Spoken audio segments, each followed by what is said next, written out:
Sabe o que mais confunde os irmãos? É o seguinte, no sexto selo, o sol se escurece, a lua se torna em sangue e as estrelas do céu caem sobre a terra. Isso é o que está no sexto selo. E aí o que diz no sexto selo? Houve um grande terremoto, depois eu vou estar lendo, né? Eu vou estar citando agora. Houve um grande terremoto, o sol se escureceu, a lua se tornou em sangue, as estrelas do céu caíram sobre a terra, e aí usa a figura da figueira. Assim como a figueira, abalada pelo vento, deixa cair os seus figos verdes. Aí todos os homens se escondem nas rochas. Olha, essas coisas tem nos profetas. E, sabe, tanto grandes e pequenos, eles falam, caí sobre nós e escondei-nos da face daquele que habita no trono e da ira do Cordeiro. Qual é o tempo da ira? Sexto selo. Escondei-nos da face, ou seja, está vindo. E se eles afirmam, escondei-nos da face daquele que habita no trono e da ira do Cordeiro, então quer dizer que eles ouviram pregações das testemunhas de Cristo, afirmando que isso iria acontecer. O sexto selo bate com Mateus 24. Cristo falou que após a grande tribulação referida, os sinais do céu serão abalados e todos iriam ver o sinal do Filho do Homem no céu, vindo nas nuvens com poder e glória, com seus santos anjos. É a vinda de Cristo. Se Cristo está vindo no sexto selo, e as 7 trombetas começam a tocar só no sétimo selo, como que fica isso? Baseado nesse entendimento, muitas pessoas acham que Cristo vai vir arrebatar a igreja secretamente e aí começa a tocar trombetas. Tem até louvores falando que quando tocar a primeira trombeta, eu já não quero estar aqui na terra. Aí vai narrando trombeta por trombeta. Só que quando você vai estudar a última trombeta, a sétima, que é a última, você vai ver a descrição da vinda de Cristo. Ninguém pode desconectar a vinda de Cristo com a última trombeta. Eu vou estar lendo ela e vou estar explicando ela. Paulo fala que a vinda de Cristo, o arrebatamento da igreja, a ressurreição dos santos, é no ressoar da última trombeta. Mas sabe o que os irmãos dizem? Eles dizem que Paulo não tinha Apocalipse e a última trombeta que Paulo fala não tem nada a ver com a última trombeta de Apocalipse. Isso é prova evidente que esses irmãos não estudam as festas, não conhecem o ministério das trombetas, o dia da expiação, que antecede a festa dos tabernáculos. Paulo não precisava de Apocalipse para afirmar a vinda de Cristo na última trombeta.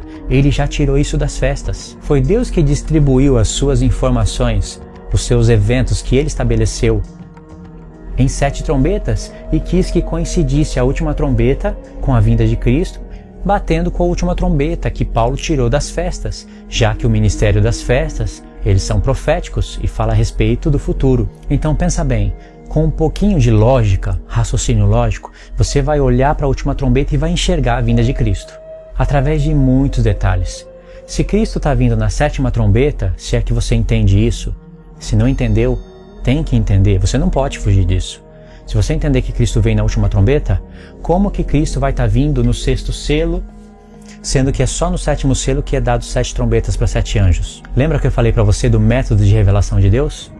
O 7º selo é o que mais revela, assim como a 7ª trombeta é a que mais revela. Dentro do 7º selo estão as 7 trombetas, mas também está tudo o que está para frente de Apocalipse. As bestas, os eventos que vão se desenrolar, a grande meretriz, a queda da grande Babilônia, tudo isso está no 7º selo. Todos os eventos de Apocalipse se encontram no último selo. Só que Deus, como é muito sábio, muito inteligente e dinâmico, ele aproveitou o 7º selo para revelar detalhes no que estava acontecendo nos selos anteriores. O que aconteceu na Terra para que fosse possível o céu se enrolar como um pergaminho? Eu até esqueci de citar isso no 6º selo. O sol se escurecer, a lua se tornar em sangue, as estrelas do céu caírem sobre a terra. O que aconteceu no mundo? O 7º selo vem para revelar. Já estavam tocando trombetas. Até aqui é o 6º selo. O 7º selo está aqui embaixo, distribuído em 7 trombetas. O 7º selo veio para revelar com mais detalhes o que estava acontecendo nos selos anteriores. As trombetas elas vão estar mais ou menos alinhadas com os selos. Você consegue tirar isso da leitura e principalmente se você prestar atenção na última semana do profeta Daniel. Deus não deixou a última semana do profeta Daniel para o fim, para o tempo do fim?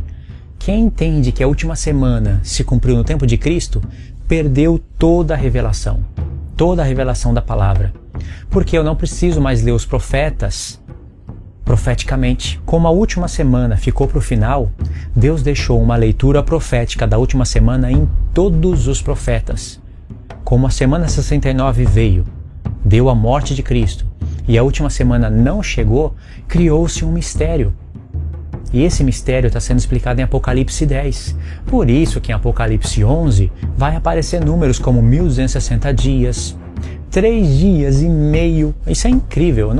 Eu não consigo ter uma boa consciência crendo que as 70 semanas se cumpriu no passado e olhar para Apocalipse vendo números como 1260 dias, 3 dias e meio e converter tudo isso para 1260 anos. Apocalipse 13, que está em paralelo com Daniel 7, 3 tempos e meio, com 42 meses. Apocalipse 13 está explicando detalhes de Apocalipse 12, que também está explicando detalhes de Apocalipse 11. Apocalipse 13 está explicando Apocalipse 11. Em Apocalipse 11 tem uma besta que se levanta do abismo.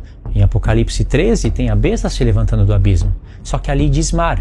Mas é o abismo, não pode ter 2 bestas se levantando no mesmo tempo. Apocalipse 17 está explicando Apocalipse 13. Não tem como não enxergar isso.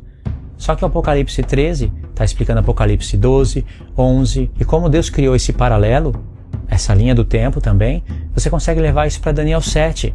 E quando você faz isso, você recebe muita revelação. Voltando a falar um pouquinho do livro selado de 7 selos, mais focado nele, você tem que olhar para o tempo no qual Jesus recebe a autoridade de poder abrir os selos.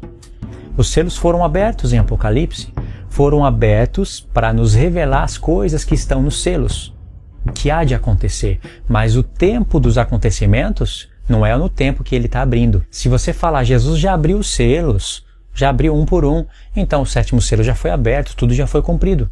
Estamos no milênio agora. Ou seja, não tem cabimento. Ele abriu para nos revelar o que tem em cada selo. Mas os acontecimentos, aí você vai precisar estudar o livro. Por isso que João comeu. Se você ler o livro do profeta Abacuque, faça isso. Deus vai te dar 100% de certeza o tempo do 4º selo no livro do profeta Abacuque. Mas o profeta Abacuque, ele faz uma pergunta no início do seu livro. Uma pergunta porque ele estava vendo violência, estava tudo um caos. E Abacuque fala, Senhor, por que você me faz ver essas coisas? Quando isso vai ter fim? E questionou a Deus. E ali ele citou algumas das coisas que estavam acontecendo. E aí, irmãos, Deus vai responder para o profeta Abacuque através de uma visão. Deus vai dar uma visão para ele que vai se conectar com a visão de Daniel 8. Do chifre pequeno. Não tem como não lembrar. E você vai ver ali claramente de um homem que junta as nações para si, um homem que faz violência às nações, e vai estar mostrando que a morte e o inferno seguem esse homem, estão com esse homem. Como eu já fiz um áudio falando sobre esse profeta, quando eu gravei através de um áudio, através do celular, e enviei para o grupo. Aí eu fiz uma edição no áudio e postei no canal. Você pode ouvir aquele áudio que vai ter mais detalhe. Eu fiz uma leitura bem ampla do profeta. Eu vou dar apenas um resumão para você ver. Esses profetas menores, você tem que prestar atenção no início do profeta, porque Deus vai estar revelando muito. Você vai ter que conectar os pontos. Presta atenção no início e no fim. Por exemplo, o profeta Joel. No profeta Joel, Deus vai iniciar o profeta com uma grande revelação. Deus vai fazer uma pergunta-chave. Vai falar, aconteceu isso nos vossos dias? Ou nos dias dos vossos pais? Façam que os seus filhos conheçam isso, e os filhos aos filhos, e essa geração a outra. Ou seja, a pregação que está contida no livro do profeta Joel, os eventos que Deus falou que não aconteceu, vão se desenrolar no tempo do fim. E quem vai estar pregando esses eventos são as 2 testemunhas. Por isso que Deus fala, aconteceu isso por acaso antes? Aconteceu nos seus dias? Aconteceu nos dias dos vossos pais? Então que uma geração pregue para outra, que os filhos preguem para os filhos e os filhos para os filhos, e isso até chegar ao tempo do fim. Ou seja, é já uma chave, já começa o profeta com uma tremenda revelação. Semelhantemente, acontece com Abacuque. Olha só, sentença revelada ao profeta Abacuque. Até quando, Senhor, clamarei eu, e tu não me escutarás? Gritar-te-ei violência, e não me salvarás. Já começou com uma pergunta, né? Até quando, Senhor? Aí ele vai falar, não vou ler tudo, vou só resumir. Ele vai falar o que estava acontecendo. Por que me mostras a iniquidade e me fazes ver a opressão? Pois a destruição e a violência estão diante de mim. Há contendas e o litígio se suscita. Por esta causa a lei se afrouxa. A justiça nunca se manifesta, porque o perverso cerca o justo. e a justiça é torcida. Aí Deus vai responder o profeta Abacuque. Ele vai explicar o porquê que Deus permitiu ele ver todas essas coisas. Porque Deus ia dar uma visão para ele, na qual Deus ia trabalhar nesse contexto histórico, projetando um contexto profético. Esse é o grande problema dos irmãos, não olharem para o contexto histórico. Deus trabalha com contexto histórico. Presta atenção nisso que eu vou falar. Se pela palavra de Deus você não converter contextos históricos em profecias, Deus vai permitir que pela palavra dele você converta profecias em contextos históricos. Ou seja, você vai olhar para o livro do profeta Daniel, para o capítulo 8, tempo da Grécia, vai falar que a visão se cumpriu no tempo de Antíoco Epífanes e fecha o livro do profeta Daniel. Ou seja, converteu uma profecia em contexto histórico, usando a própria palavra de Deus. Semelhantemente com o Apocalipse. Tem pessoas que falam que os cavalos já aconteceram. Falam, nós estamos no 6º selo. Aqui, ó. Estamos no 6º selo. Isso é notório. Quando eu vejo isso, eu me entristeço. Porque eu vejo que a pessoa não lê os profetas. Lê blog. Passa nos canais do YouTube, gasta maior tempo assistindo o vídeo, mas não lê os profetas. Porque é difícil de entender. É uma linguagem... Até ler tudo, demora muito. No blog tá tudo mastigadinho. Olha o seu vídeo, Luiz. É tudo mastigadinho, é mais fácil assistir. Se você assistir meus vídeos e não ler os profetas, você não vai confirmar o que eu estou dizendo. Você vai achar interessante, mas e se eu estiver falando coisa errada? Como você vai confirmar? Aí no capítulo 2, Deus vai dar uma visão para o profeta Abacuque, e olha só o estilo da visão. Eu vou ler, eu vou entrar nos selos aqui. Só que eu estou mostrando que Deus vai dar 100% de certeza o 4º selo no profeta Abacuque. De maneira que Deus já vai te sincronizar no tempo. Se Jesus é o primeiro cavaleiro, em que tempo da história está o segundo? Ah, Luiz, o segundo são guerras. Sempre acontece guerra no mundo. E o terceiro é fome. Sempre existe fome no mundo. E o 4º cavaleiro é a morte e o inferno. A morte e o inferno sempre está presente no mundo. O 5º selo é as almas das testemunhas de Jesus. Sempre continuam morrendo. E nós estamos agora esperando o 6º selo. Porque o sol não se escureceu, a lua não se tornou sangue, as estrelas do céu não caíram. Ou seja, você simplificou de uma maneira tal a revelação que acabou perdendo a revelação. Você não foi em Zacarias. Isso daqui está em Zacarias. As visões de Zacarias se espalham nas gerações? Ou é para o tempo do fim? Você não foi em Abacuque. Abacuque está falando desse personagem. Eu estou falando assim, irmãos, porque eu já interpretei errado. E eu já ensinei errado. Mas eu estou corrigindo agora. Eu me deixei ser corrigido por pessoas que começaram depois de mim. Deus sempre trabalhou comigo assim. Pessoas que entraram no meu canal, ficaram maravilhadas com os estudos, aprenderam coisas novas, humildemente fizeram perguntas para mim, elas mudaram o jeito que criam. Só que depois, elas vieram com informações para mim, mostrando que em alguns pontos eu estava errado. Algumas vezes eu fui na palavra e reprovei. Falei, não, está errado o que você está mostrando, por isso, por isso, por isso. Mas algumas vezes eu fui na palavra e eu fiquei preso, sabe? E eu falei, não é possível, isso realmente está fazendo sentido. Agora eu vou ter que reconhecer esse erro. Já ensinei, já gravei vídeo. Mas isso era porque eu pedia para Deus. Eu falava para Deus que eu não queria ensinar a palavra dele errado. É claro que Deus gosta de ver esse desejo no seu coração. Não quero ensinar errado a sua palavra. Mas para isso você vai ter que estudar a palavra. Não adianta orar e pedir isso para Deus e não se aprofundar na palavra. A gente está sujeito a erros, ensinar de maneira errada. Mas a gente tem que estar sujeito também a correções. Aí sim Deus se agrada. Aí Deus te revela. Aí Deus te acrescenta. Então quando eu olhei certas coisas que os irmãos me falaram, eu falei, nossa, eu vou ter que consertar isso daqui. E uma delas é o cavalo branco. Eu pensava que o cavalo branco falava a respeito de Cristo. E eu ensinava de uma maneira que faz sentido. Eu falava que o cavalo branco é o Evangelho. Por rejeitarem o Evangelho, vem guerra no mundo. E por consequência da guerra vem fome. E por causa da fome reina a morte e o inferno. Ou seja, vai fazendo sentido. Só que eu não estava usando o profeta Zacarias, onde aparecem esses cavalos. Eu não estava usando o profeta Daniel junto com Zacarias. Estava me faltando peças. Então é por isso que eu falo assim, para que você não continue ensinando errado. Você é humilde? Se você assistir esse vídeo até o fim e você reconhecer que está errado, conserte o erro para ensinar corretamente. Porque as coisas que eu vou mostrar nesse vídeo são excelentes. Os pontos se conectam perfeitamente. Lembra, no capítulo 1, Abacuque falou: Senhor, até quando? Até quando eu vou clamar para o Senhor? Eu vou falar: Senhor, violência. E o Senhor não vai fazer nada. Olha só, a lei é torcida. O injusto cerca o justo. O ímpio perverte a tua palavra, a tua lei. Olha o que está acontecendo. Até quando, Senhor? Aí no capítulo 2, olha o que diz: eu vou me pôr na torre de vigia, vou me colocar sobre a fortaleza e eu vou vigiar para ver o que Deus me dirá e que resposta Ele vai dar sobre a minha queixa. Abacuque foi buscar a Deus. Ele falou: eu vou vigiar, eu vou buscar a Deus para ver o que Ele vai me responder da minha queixa.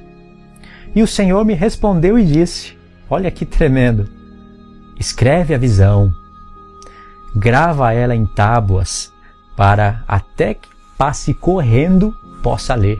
Olha só, é tão importante essa resposta de Deus que vai vir através de uma visão, que Deus falou: escreve em tábuas com letras grandes. Aquele que vai passar correndo vai conseguir ler a visão, porque a visão está para cumprir-se no tempo determinado, e se apressa para o fim, e não falhará. Presta atenção, porque a visão ainda está para cumprir-se no tempo determinado. A visão que ele vai narrar. Essa visão é para um tempo determinado. E aqui é a palavra moed, a mesma palavra que está em Daniel 8. Daniel, essa visão é para o tempo determinado do fim. É o chifre pequeno, que, como eu já expliquei no vídeo anterior, que você precisa assistir o vídeo anterior, falando do chifre pequeno. Eu falo dos dois chifres pequenos, são o mesmo personagem ao mesmo tempo. Está aqui um zoom na história. O profeta Abacuque só tem 3 capítulos, mas é espetacular, porque a visão se apressa para cumprir-se no tempo determinado do fim. Não falhará. Se tardar, espera-o, porque certamente virá e não tardará. Esse mesmo texto foi usado pelo escritor de Hebreus falando de Cristo. Espera mais um pouquinho que ele vem, ele não vai tardar. O escritor de Hebreus falou isso. É claro que ele não se focou em dar ensinos de escatologia ali na carta, que ele tinha que tratar de um assunto que estava ocorrendo com os hebreus. Mas olha só, ele catou esse verso daqui, mas não descontextualizou o texto. Ele sabia o que estava falando aqui, sabia que estava falando do chifre pequeno. E a visão é para um tempo determinado do fim, para um moed, palavra que é usada em Levítico 23 para falar dos tempos determinados, falando das festas. Ou seja, o anticristo vai se manifestar quando as festas proféticas, as últimas festas proféticas, estiverem ocorrendo. Verso 4. Eis o soberbo, sua alma não é reta nela, mas o justo viverá pela fé. Essa expressão, o justo viverá pela fé, ela se conecta muito mais, na verdade, da expressão que quer dizer, a gente usa ela, o justo viverá pela fé, mas isso daqui está relacionado com a manifestação do anticristo. Quando ele estiver para se manifestar, porque vai ter besta, vai ter falso profeta, vai ter confusão, vai ter guerra, vai ter conflito, mas o justo viverá pela fé. Assim como o vinho é enganoso, tampouco permanece o arrogante, cuja gananciosa boca se escancara como o sepulcro e é como a morte que não se farta. Ele ajunta para si todas as nações e congrega todos os povos. Quem ajunta para si todas as nações e congrega todos os povos? Esse cuja boca se escancara como um sepulcro. O chifre pequeno tem olhos como de homem e uma boca arrogante, e ele está sob o domínio de 10 nações poderosíssimas. E essas nações vão ser reveladas pelas cores dos 4 ventos do céu, desses 4 cavaleiros. E aqui diz, vou ler de novo: assim como o vinho é enganoso, tampouco permanece o arrogante, cuja gananciosa boca se escancara como o sepulcro. Clicando nessa palavra, eu estou com o aplicativo de hebraico. Clicando nessa palavra sepulcro, está escrito Sheol, que é inferno. Aí o tradutor, ou o copista, dificulta para a gente e coloca sepulcro, cuja boca se escancara como um inferno e é como a morte que não se farta. Ou seja, ele abre a boca e o que acontece? É um inferno. E é como a morte que não se farta. Ele ajunta para si todas as nações e congrega os povos. Através da sua boca, através de alianças. E olha o que ele faz, porque diz que a morte não se farta. Ou seja, a morte e o inferno estão perseguindo esse personagem. Está falando 100% do quarto selo de Apocalipse. Um cavaleiro cuja morte e o inferno segue ele. Verso 8. Visto como despojastes a muitas nações, todos os mais povos te despojarão a ti, por causa do sangue dos homens e da violência contra a terra, contra a cidade e contra todos os seus moradores. Verso 12. Ai daquele que edifica a cidade com sangue e a fundamenta com iniquidade, com transgressão da lei. Não vem do Senhor dos Exércitos que as nações trabalhem para o fogo e os povos se afatiguem em vão? Porque vai ser tudo destruído. Jesus fala, o meu reino não é deste mundo. Por que nós vamos se apegar a coisas deste mundo?